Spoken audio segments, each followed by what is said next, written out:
जय श्री कृष्ण। राधे राधे।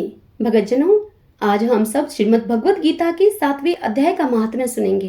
सर्वप्रथम भगवान का सुमरण करते हुए सब बोलिए, ओम श्री राधा कृष्णाभ्याम नमो नमः।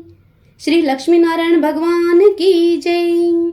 भगवान शंकर माता पार्वती की जय।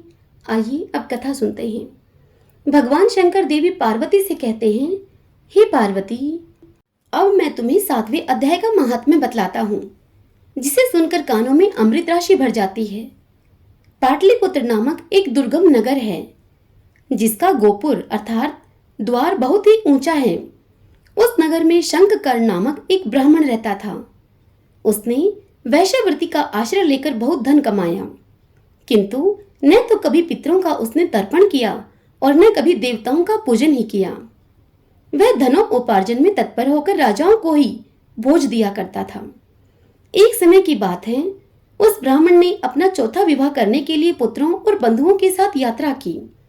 मार्ग में आधी रात के समय जब वह सो रहा था, उस समय एक सर्प ने कहीं से आकर उस ब्राह्मण की बाह में काट लिया। उसको काटते ही ब्राह्मण की ऐसी अवस्था हो गई कि मणि, मंत्र और औषधि आदि से भी उसके शरीर की रक्षा असाध्य जान पड़ी। तत्पश्चात कुछ ही क्षणों में उसके प्राण पखेरु उड़ गए। फिर बहुत समय के बाद वह प्रेत सर्प योनि में उत्पन्न हुआ।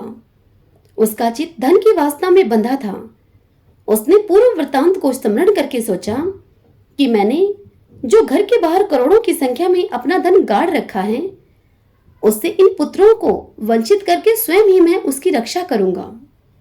एक दिन सांप की योनि से पीड़ित होकर पिता ने स्वप्न में अपने पुत्रों के समक्ष आकर अपना यह मनोभाव बताया।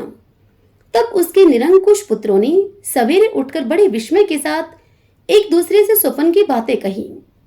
उनमें से मझला पुत्र कुदाल हाथ में लिए घर से बाहर निकला और जहां उसके पिता सर्प योनि धारण करके रहते थे, उसी स्थान पर गया। यद्यपि उसे धन के स्थान का ठीक ठीक से पता नहीं था, तो भी उसने चिन्हों से उसका ठीक निश्चय कर लिया और लोभ बुद्धि के द्वारा वहां पहुंचकर बांबी को खोदना आरंभ कर दिया। तब उस बांबी से बड़ा भयानक सांप प्रकट हुआ और बोला, ओ मूढ़, तू कौन है? किस लिए यहाँ आया है और क्यों इस बिल को खोद रहा है? अथवा किसने तुझे यहाँ भेजा है? यह सारी बात तू मेरे सामने बता। तब वह पुत्र बोला, मैं आपका पुत्र हूँ, मेरा नाम शिव है। मैं रात्रि में देखे हुए स्वप्न से विस्मित होकर यहाँ पर स्वर्ण लेने के लिए कौतूहल से आया हूँ।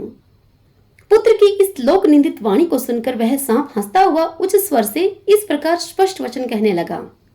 वह बोला, यदि तू मेरा पुत्र है तो मुझे शीघ्र ही इस बंधन से मुक्त कर। मैं पूर्व जन्म के गाड़े हुए धन के लिए ही इस सर्प योनि में उत्पन्न हुआ हूँ। तब उस पुत्र ने पूछा, हे पिताजी, आपकी मुक्ति कैसे होगी?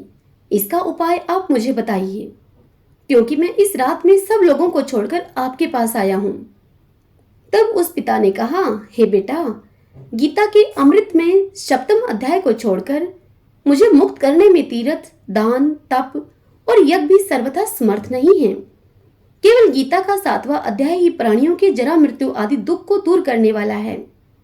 हे पुत्र, मेरे श्राद्ध के दिन 7वें अध्याय का पाठ करने वाले ब्राह्मण को श्रद्धा पूर्वक भोजन कराओ, इससे निस्संदेह मेरी मुक्ति हो जाएगी। हे वत्स, अपनी शक्ति के अनुसार पूर्ण श्रद्धा के साथ वेद विद्या में प्रवीण अन्य ब्राह्मणों को भी भोजन कराना। सर्प योनि में पड़े हुए पिता के ऐसे वचनों को सुनकर सभी पुत्रों ने उसकी आज्ञा के अनुसार तथा उससे भी अधिक किया। तब शंखकर्ण ने अपने सर्प शरीर को त्याग कर दिव्य देह को धारण किया और सारा धन पुत्रों के अधीन कर दिया। पिता ने करोड़ों की संख्या में जो धन बांटकर दिया था, उससे वे सदाचारी पुत्र बहुत प्रसन्न हुए।